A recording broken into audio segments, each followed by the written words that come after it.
గుప్తా స్వామి ఈ మానవ లోకంలో పుట్టుక చావులు ఏ విధంగా ఉన్నాయి? పెరుగుతున్నాయా తగ్గుతున్నాయా? అంత జనన మరణాల రేటు అంత బరాబర్ ఉంది. ఆ, ఎందుకంటే ఈ మధ్యలో మన బట్టల పని కూడా తగ్గిపోయింది.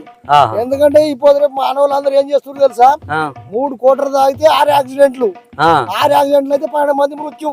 ఆ, కనుక మనకు దోకలేదు, మన బట్టలకు పని తగ్గిపోయింది. ఆ. ఎవరి కొరకు ఒక్కరు పుణ్యాత్ముని కొరకు మాత్రం మనోళ్ళు పోతున్నారు.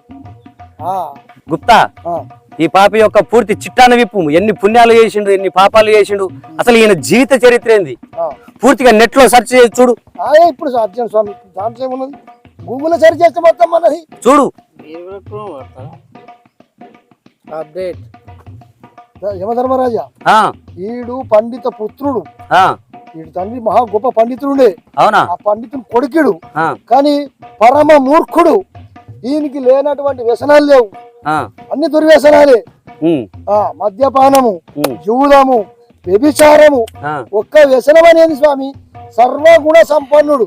అయితే ఉమ్, వీడి జీవితంలో ఎప్పుడు కూడా మంచి పని చేయలేదు. కానీ మొన్న ఒక శివరాత్రి రోజు మాత్రం ఆ, ఈడి చేతి ద్వారా శివలింగం మీద పువ్వు పడింది. పూజ అంటే శివలింగం పైన ఇంత హారం పడ్డది ఈయన చేతులు. అది మాత్రం ఒక పుణ్యం ఉంది స్వామి. ఇక దీన్ని బట్టి ఈ మూర్ఖుడికి, ఈ పాపికి ఏ శిక్ష విధిస్తావో నువ్వు ఇలా చూడాలి.